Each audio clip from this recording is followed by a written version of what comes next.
Sure, that'd be nice. Thank you. I do have a cup, but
oh, thanks.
All right, can I be heard? Can you hear me?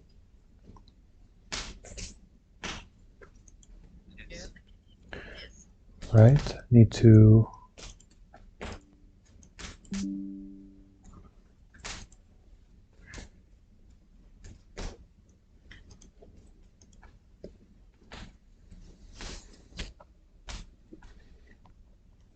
yeah, cats and meditation go well together for sure.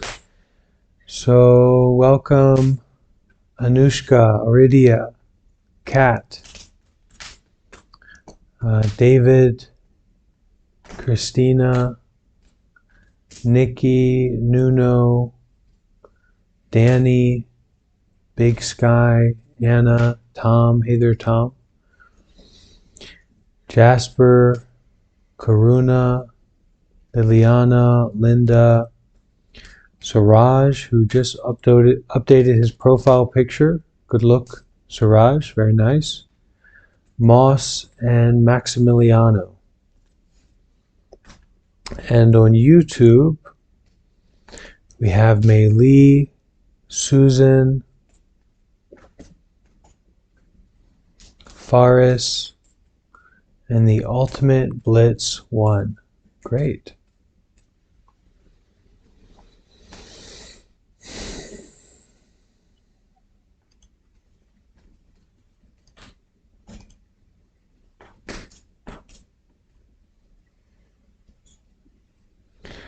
So we will take just a couple more minutes to get settled in.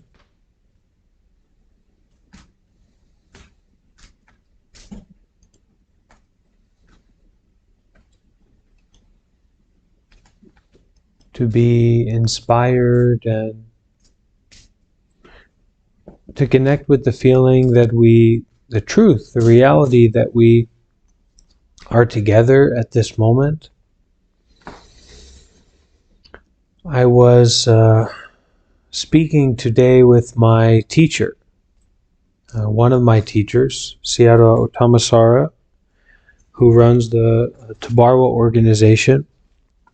And I asked him this question about practicing together in an online space. So what he does in Myanmar, in his country, he is a senior monk, and he'd been a monk for more than 20 years and very successful in teaching and meditation and everything. He has a center where people come to live. If they have a physical illness, if they have a mental illness, if they are poor, if they want to improve their life, if they want to become a monk, if they want to practice generosity, they come to this center and they live there. So right now his main center in Myanmar has about 5,000 people living there, cooperating together, volunteering together, practicing together. And there's a real power in being together with others and practicing together with others. Not doing alone, not doing only for ourselves, but actually together. Not only working for ourselves, but working for all, so that we can do good deeds without limit. I often say, and it's so true, and I know it's so true because it really comes from the experiences that I had in my own life, that how do we do good deeds? We bring up this mindset of doing good deeds, right? Of doing good, of trying to bring benefit to others. And, well, what are we supposed to do? We can't all lead a meditation class. We can't all go and work with sick people or elderly people. At least it's not accessible. It's not clear at this moment how we would go about doing that.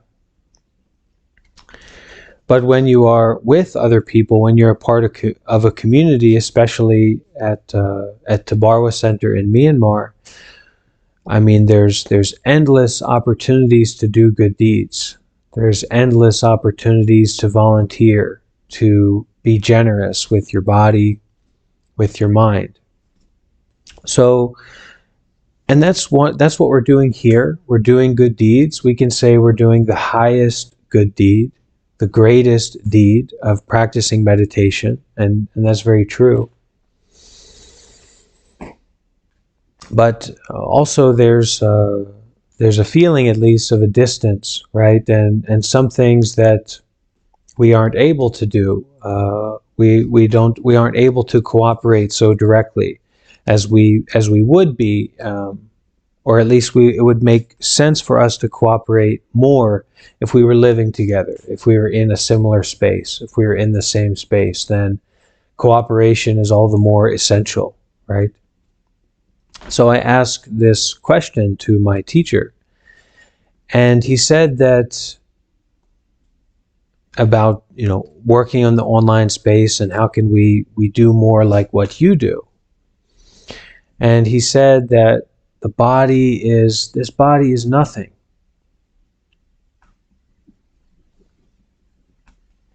This body is not nearly as precious as the mind is to us. That's why we say my body. This isn't just a body. This is my body. This is my computer. So we don't mean this is the body's computer. It doesn't make any sense. This is the body's Discord. What does that mean, right? Flesh and bones and muscles doesn't make any sense. So the mind, that which is most precious to us, most really what we can say is ourself. When we come together this way, the mind is coming together. It doesn't matter that we're not physically in the same space. The mind is in the same space. The mind is doing the same practice. So actually, in a sense, we are closer than we would be if all of our bodies just happened to be together. Actually, that would be meaningless because it's just convincing. It's just a sack of flesh. So our minds are together, and it's very important to me that you feel that you are invited and encouraged to know that this is our place for cooperation. Not just in one way, not just into, we come here and we meditate together, but that if you need something, if something comes up, if there's a situation in your life, that this is a space for support. That's what we're building here. That's my intention here. And I hope that as we move forward, that there can be some avenues to make that even have more gravity, more practicality. Someone has something come up. Well, how do we, how do we support them? Because they're a member of our community. So, we support each other, not just through meditating together, which is one of the greatest supports that we can offer. This mindfulness, this sincerity, this presence, especially when people have their cameras on. I'm supposed to be the monk doing the super meditation, but so often when we're practicing together, I look and see all these people, sincere, real people practicing, and I go right back to my practice. And I know other people probably have that experience as well. So to feel that intimacy, that gravity, that reality of the situation that we're in, and that this is not another YouTube video. This isn't a TikTok. This is our life. And this is a time of the most intimacy, the most sincerity, the most depth coming together. I mean, you imagine if we were all somehow in the same space and we're filling a room every day, we're smelling each other every day with 20, 30 people coming together to practice together. That's not light. That's not vague. It's not obscure. It's a real community and a real practice that we are bringing about here. So that's just something that I felt I wanted to share, I wanted to bring up. And at the very least, it can pull us into this intimacy of our practice. That this is no other than our life.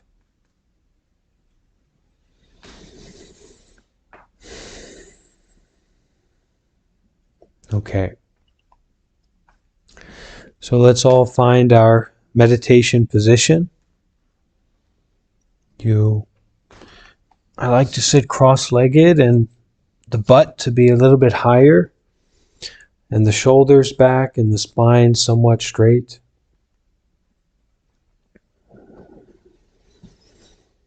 It's important, most important, that it's comfortable, relaxed position.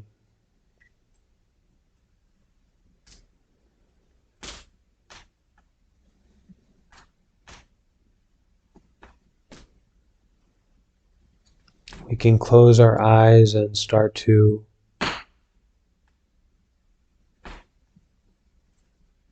become aware of the body,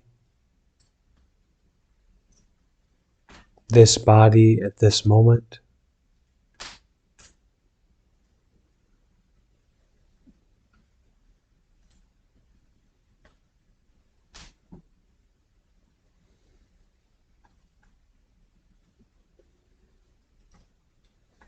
We can become aware of the process of breathing, the breath flowing in and flowing out.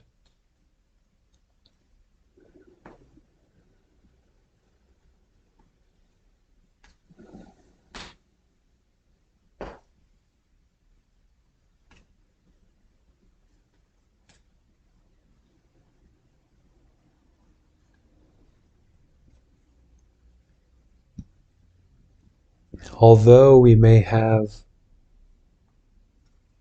a busyness in our lives or certain responsibilities and habits and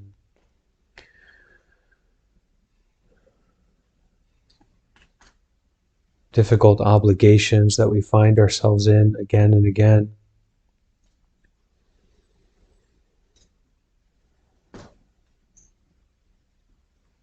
letting those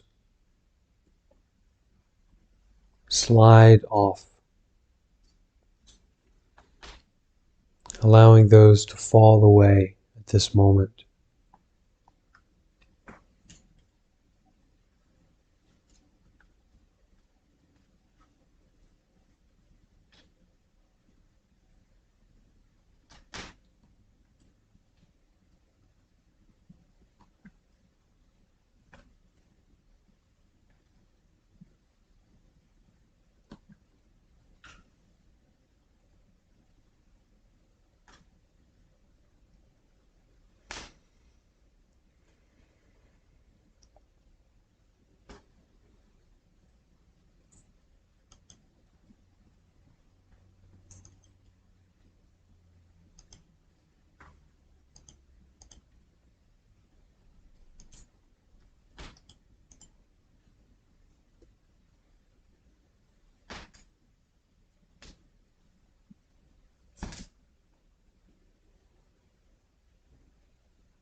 As we get more and more involved in our meditation practice, we start to know about it. We start to have a relationship with what it means to practice.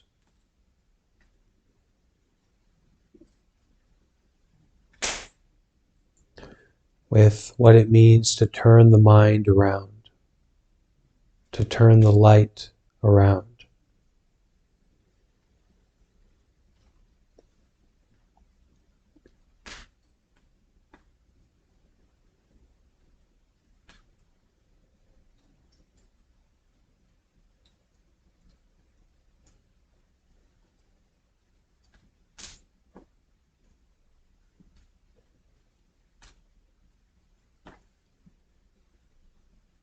Just breathing and noticing.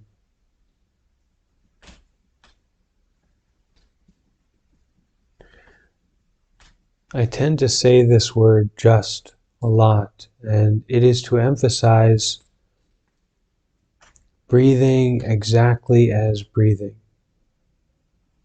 exactly as it is.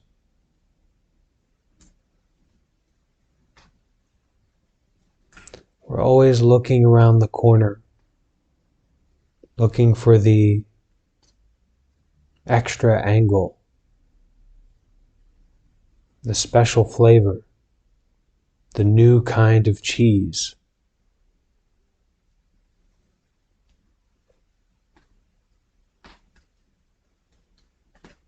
But in our meditation, the breathing itself is enough.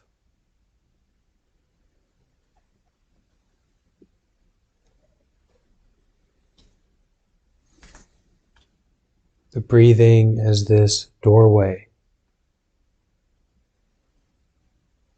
to awareness.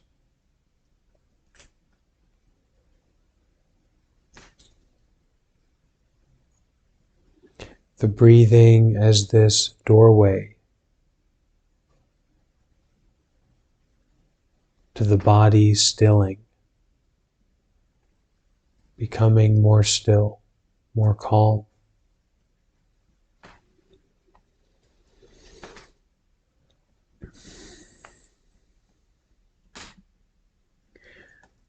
The breath as this doorway to refresh, restart.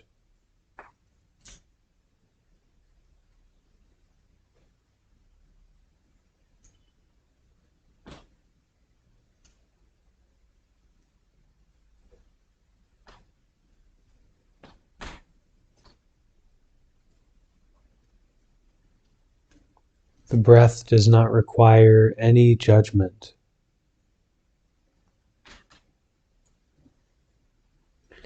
Your stomach is tight, your chest is tight, breathing small. That's okay. This isn't the time to judge anything. This isn't a time to be harsh or critical, but to breathe however we're breathing.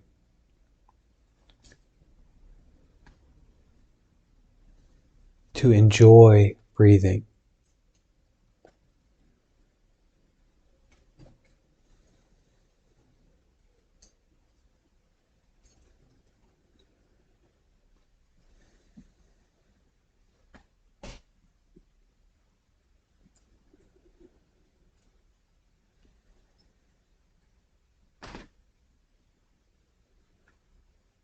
To enjoy the beating of the heart.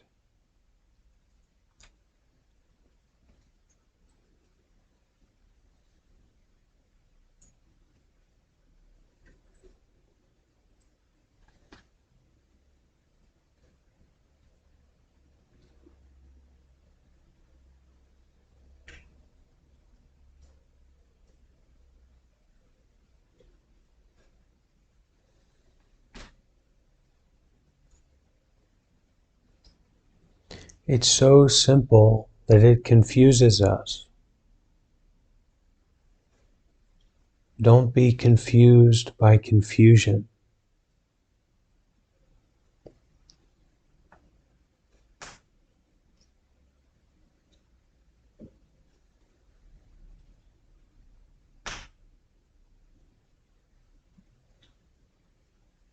Breathing in a natural way, without judgment.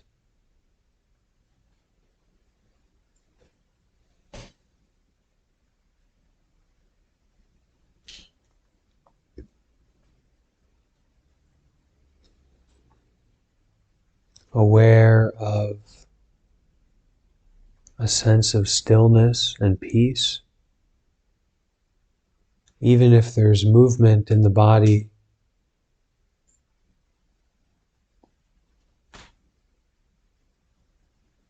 there's an accessibility to stillness. There's a connection to stillness.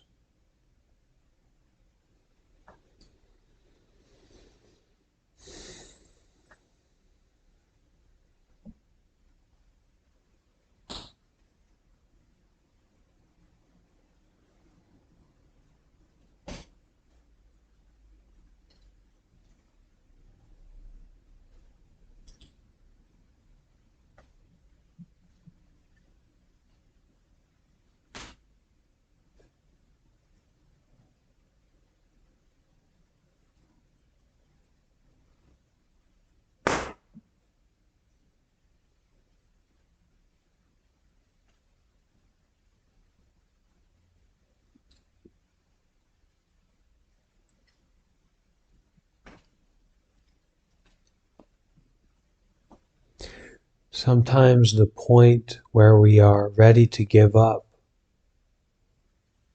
is actually the time to give up, to let go, to detach more, to let go more,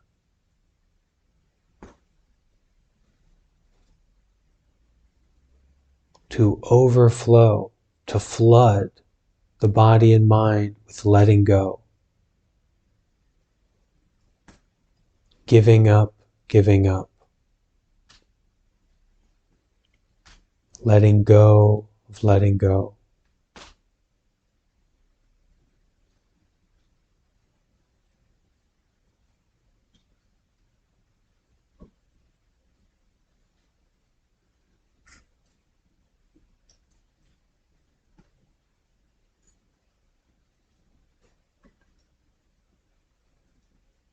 Face to face, heart to heart, center to center.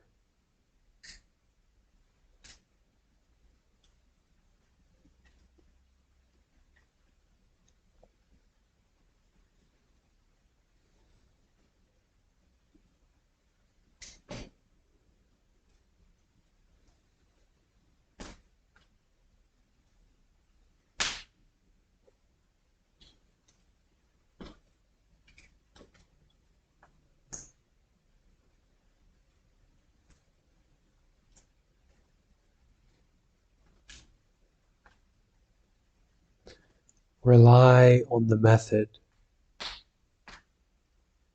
Rely on breathing and being aware.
At this time, there's no need for a special state, a special experience.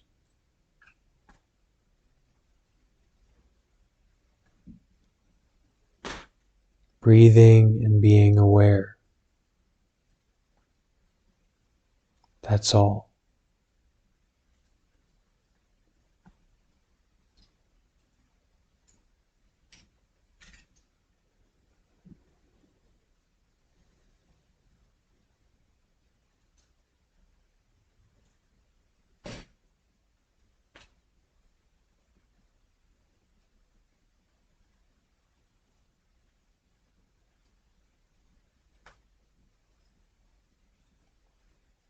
Go deeply into breathing and being aware.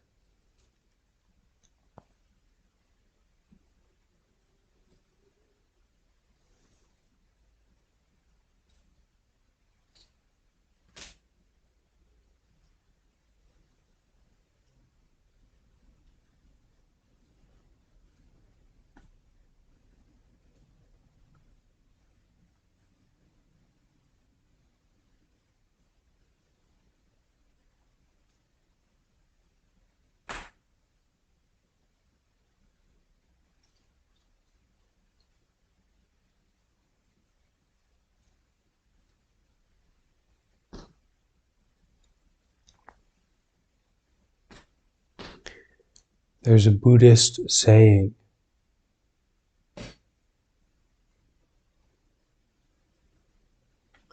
whatever you think is happening right now,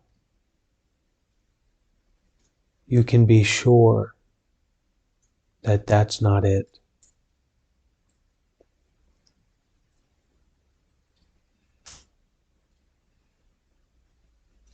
Experience only.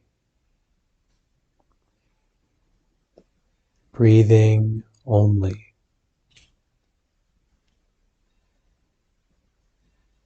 Aware only.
There is a vulnerability and a sensitivity in our meditation that is not knowing ourselves through the relationship with other people, not knowing ourselves through what we have, what we expect to have in future moments. There's this intimacy, this sensitivity, this vulnerability, this aliveness.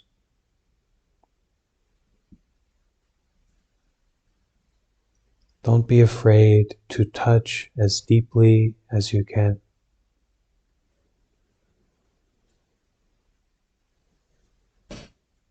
To feel a sense of safety and vulnerability. To feel a sense of confidence with intimacy.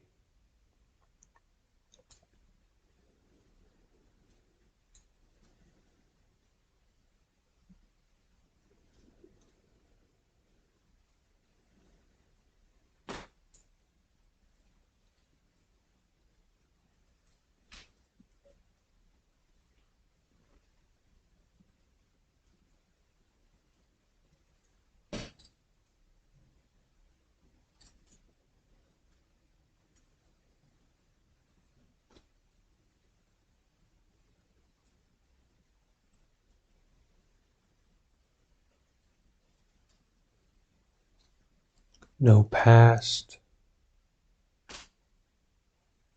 no future.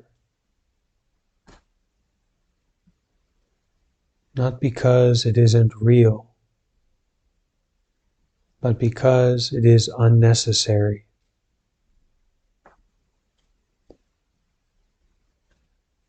In this unfolding, direct experience of the present moment, everything is available.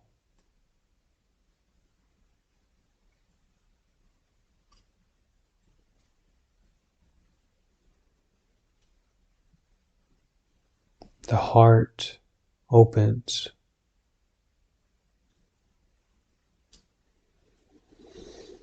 The mind deepens.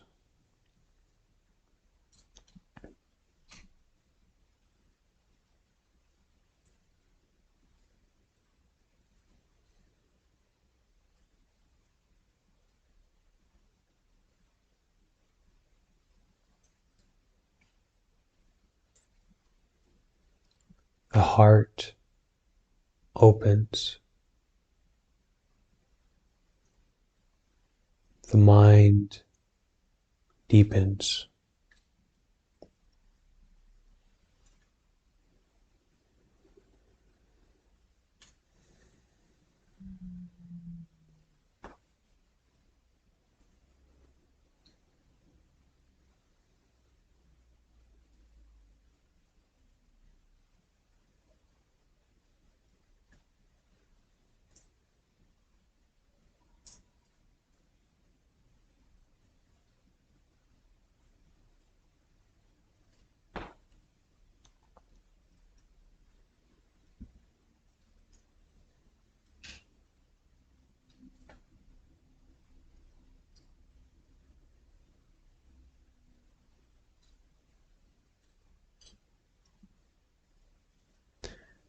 The whole body. Any sensation, any part that we experience, any thought, arising and passing away within this field of the whole body sitting here.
remembering to maintain a sense of brightness and alertness at all times in our practice.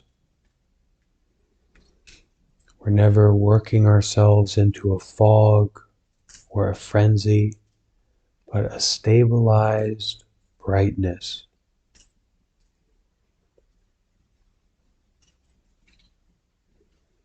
We bring that brightness, that awareness with us, no matter how deep we go into relaxation.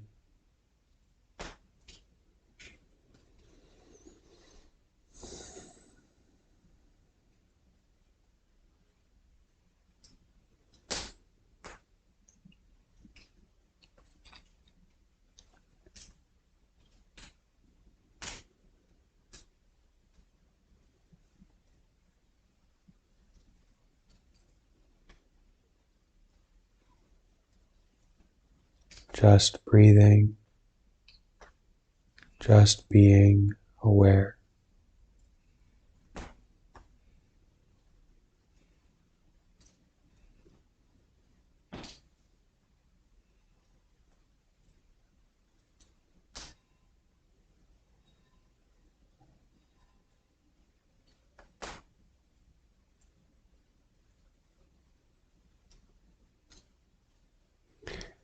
As we have, at least in some way, deepened the mind and opened the heart,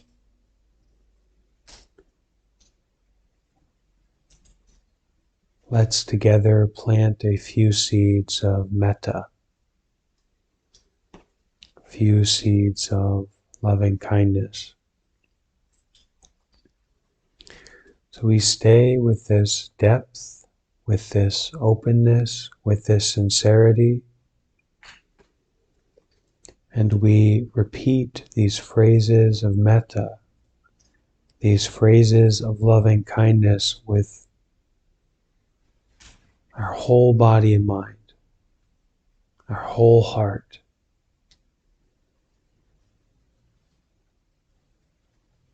Repeating after me.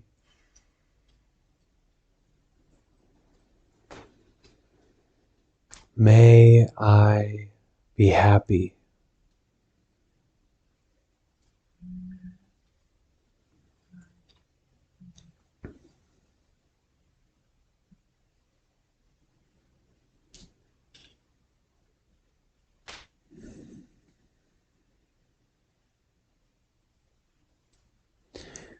May I be gentle.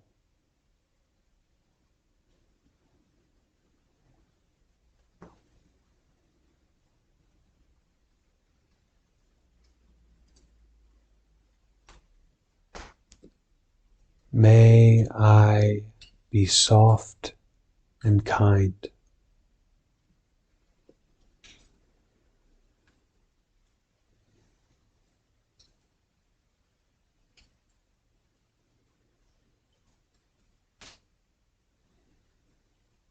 May I be soft and kind.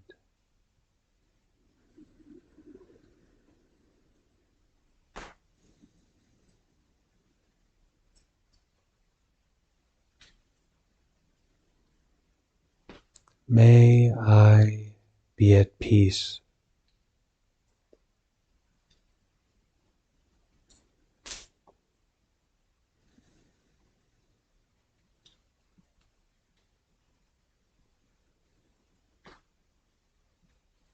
May I be at peace.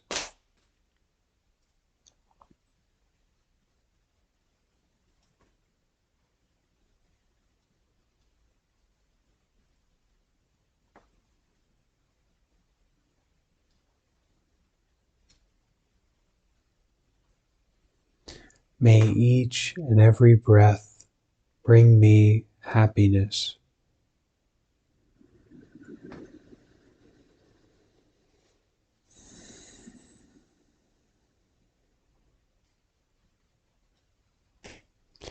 May each and every breath bring me happiness.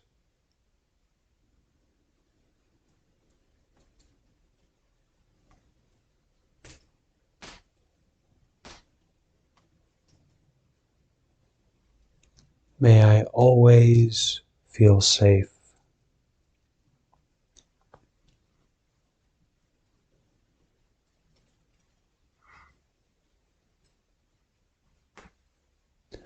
May I be safe.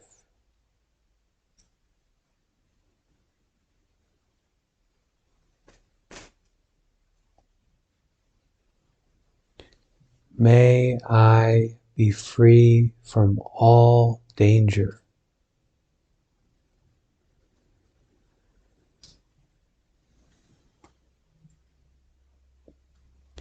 May I be free from all harm.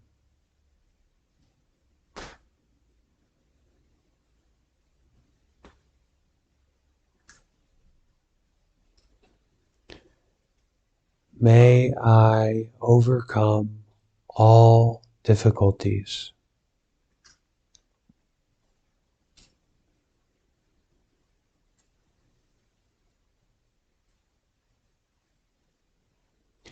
May I solve all problems.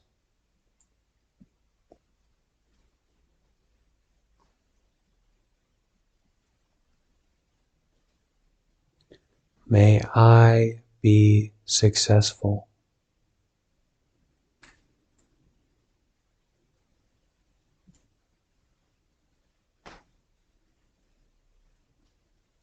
May I also have patience, courage, and determination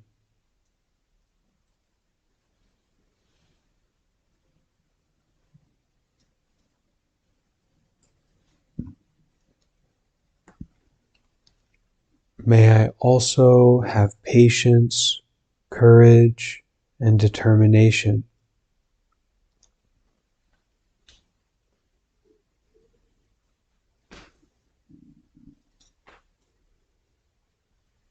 to meet and overcome difficulties in my life.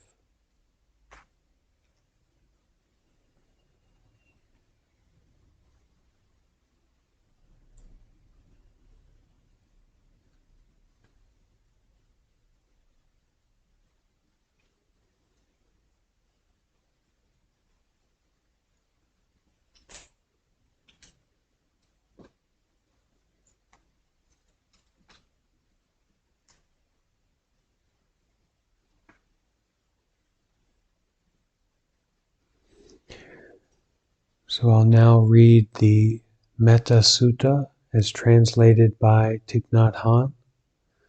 So you are encouraged to listen from the heart, stay with your breath.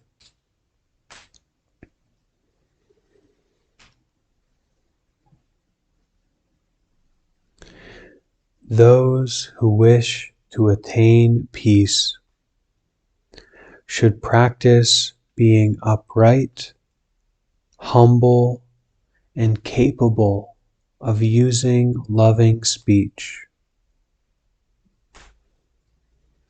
They will know how to live simply and happily, with senses calmed, without being jealous and carried away by the emotions of the majority.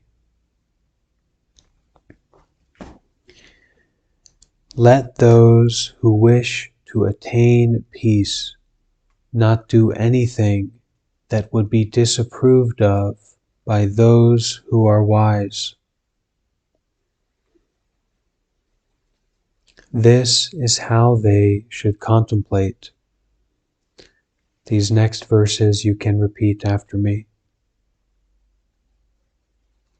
May everyone be happy and safe,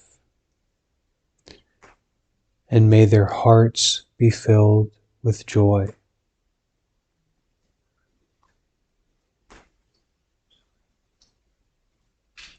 May all living beings live in security and peace.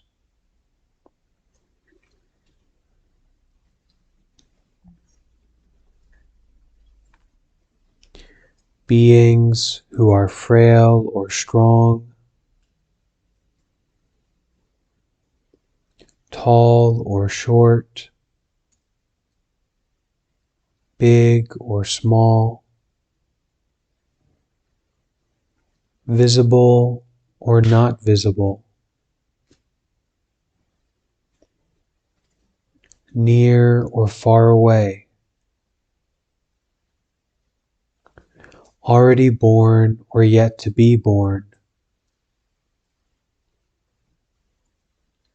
May all of them dwell in perfect tranquility.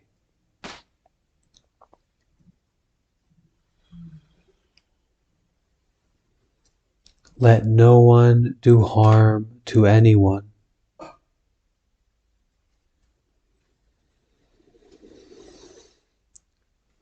Let no one put the life of anyone in danger.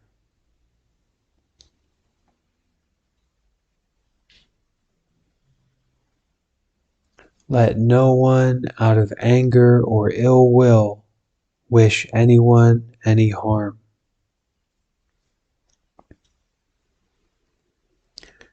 This final part, simply listening.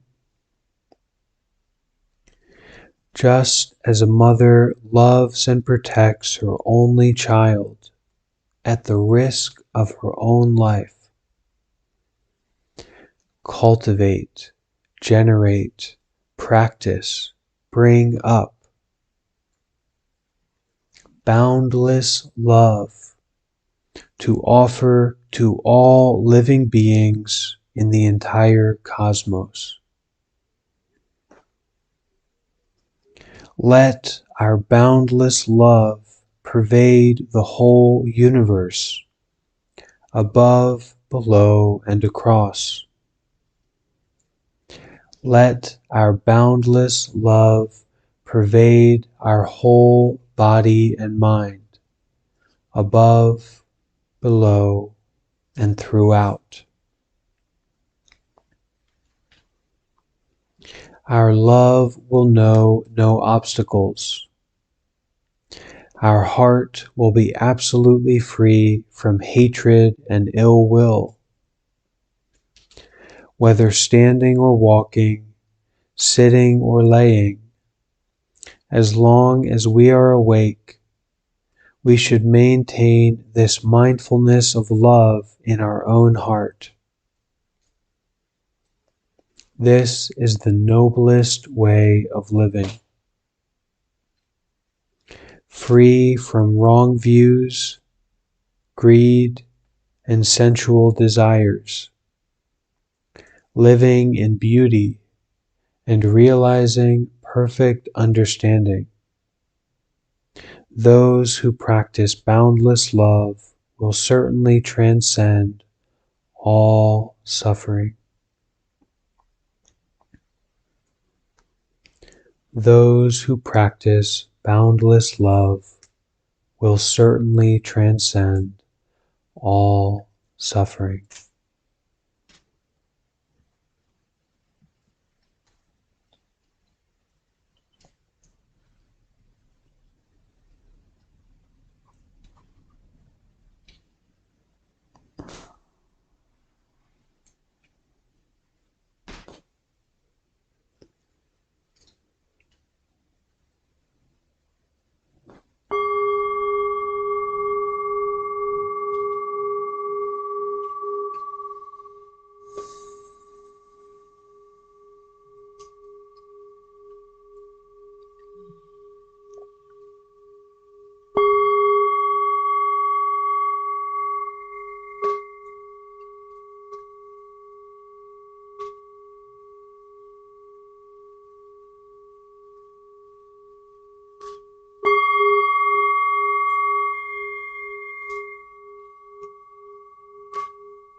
So at this time, we can begin to slowly move our bodies, start to stretch.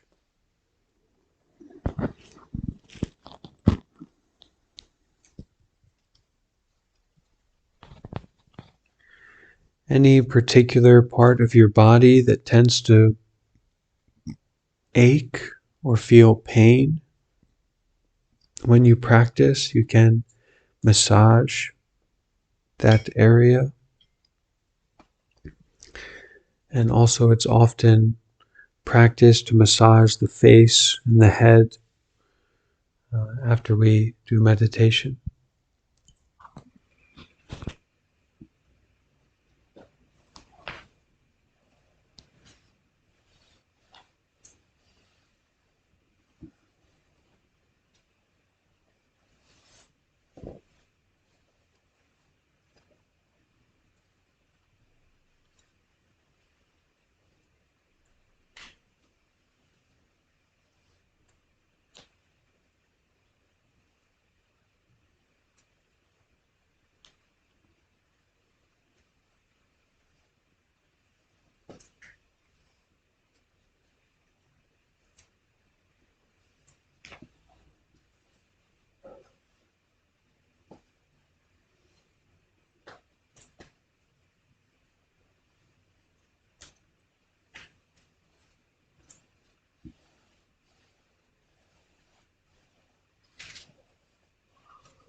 Okay, so to finish today, um, we've been finishing our mornings with I say our mornings, but thinking of New York time.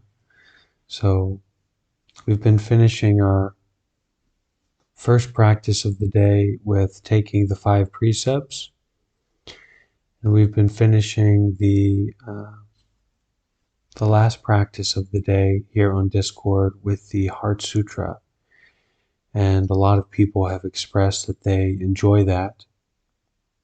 So we will chant the Heart Sutra again to end today. Tomorrow is Sunday, and our usual, we have 2 meditations a day, and one is very early in the morning in the US, and one is in the early afternoon. So for those people who are in the US or who are able, we kind of started this practice last week of for Sundays to take the 8 precepts. And so the 8 precepts are a little bit more intensive. It's the kind of rules or guidelines that you would take if you were staying at a temple or if you were on a meditation retreat.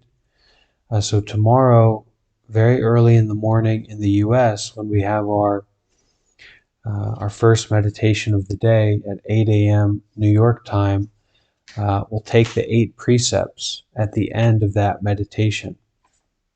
So the opportunity is there to kind of make Sunday a retreat day for yourself, to make Sunday a day of no entertainment, contemplation, introspection. And the precepts give us this kind of container to keep our day mindful while not needing to be diving in super intense meditation or super intense study, but more refraining from activities that can influence us in a unskillful way. And you can watch the YouTube video later and pretend it's Sunday. It's not a perfect situation, but tomorrow the invitation is there. So if you want to take the 8 precepts, these 8 training rules, you can join our first session tomorrow at 8 a.m. New York time. Make Sunday a day of practice. Okay, so we will finish up with the Heart Sutra, and that's where we'll end. Okay, so hopefully everyone has a copy of the Heart Sutra in front of them. If they want to have one, just post it again in voice text. And Braden is mentioning that lately our group meditations here on Discord have been maxing out at 25 people. That's the number limit that we can fit in the Discord video call, and that's wonderful. We should all feel inspired to continue, and we usually always have more than 10 people on YouTube at this time as well, so it should inspire us to continue and keep practicing. Let's see where this goes. Who knows, maybe you'll all be monks. But probably not, and that's not the point. But we just keep practicing, and we see how our heart continues to open and our mind continues to deepen, seemingly without any limit, any boundary. Okay, so let's chant the Heart Sutra together.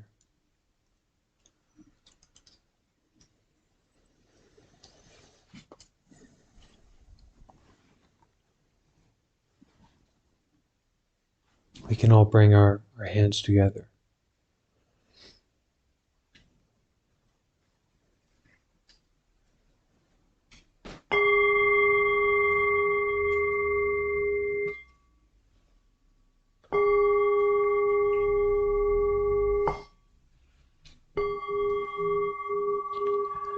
Mahaprajna Paramita Heart Sutra.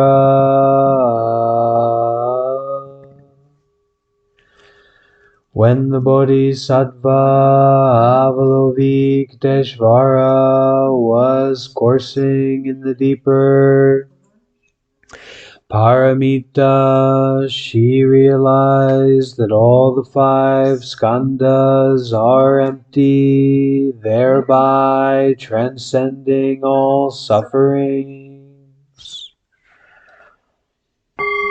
Shariputra, this form is not other than emptiness, and emptiness not other than form.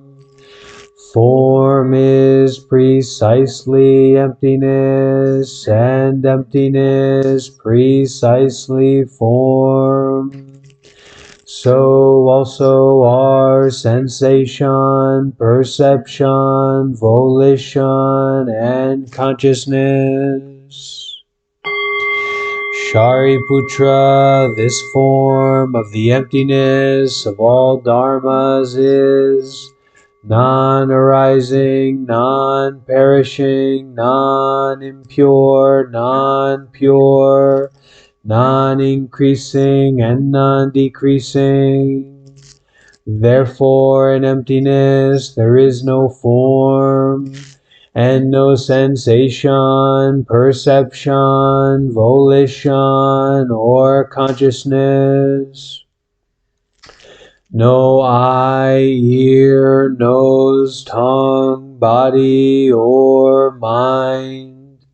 No sight, sound, smell, taste, touch, or thought. There is no realm of the eye, all the way up to no realm of consciousness. There is no ignorance, and also no ending of ignorance, through to no aging and death, and no ending of aging and death. There is no suffering, no cause of suffering, no cessation of suffering, and no path. There is no wisdom and also no attainment.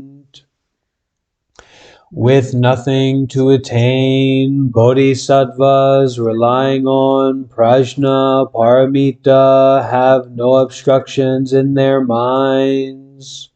Having no obstructions, there is no fear, and departing far from confusion and delusion, they reach ultimate nirvana.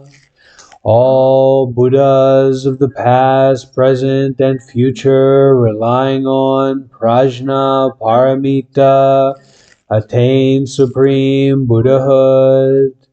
Therefore, the prajna paramita is the great mantra of power, the great mantra of wisdom, the supreme mantra and the unequaled mantra which is able to transcend all sufferings. It is real and not false. Therefore he uttered the mantra of prajna paramita by saying, Gate, gate, para, gate, para, samgate, bodhisvaha.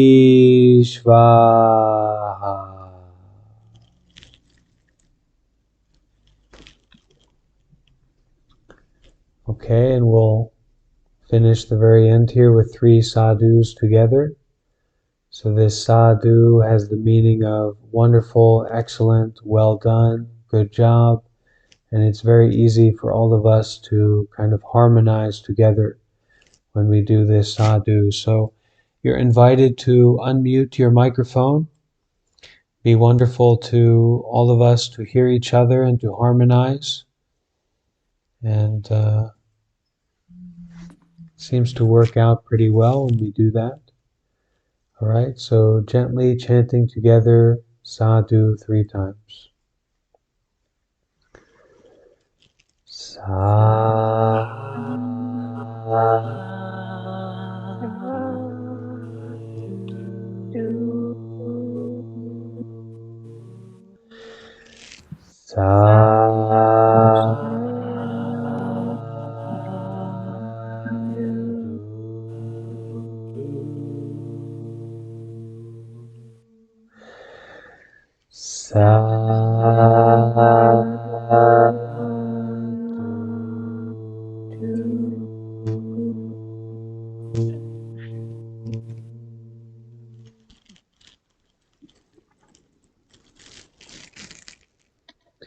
Okay, dear friends, fellow practitioners on the path, thank you for your practice, your continued efforts, your resiliency, and I look forward to continuing our practice together. Be well, happy, and peaceful. Thank you very much. Thank you, Bante. Thank you all. Thank you very much, everybody.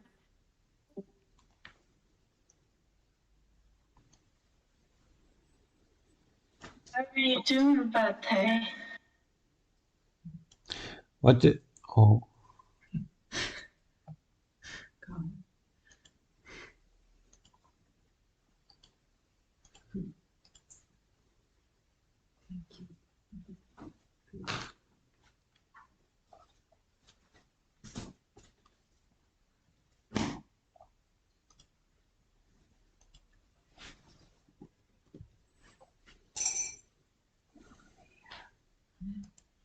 No, arrivate, arrivate, arrivano. Secondo me si sono fermati a mangiare. Ah, ok. Bene. Buoni italiani. Mangiano tantissimo.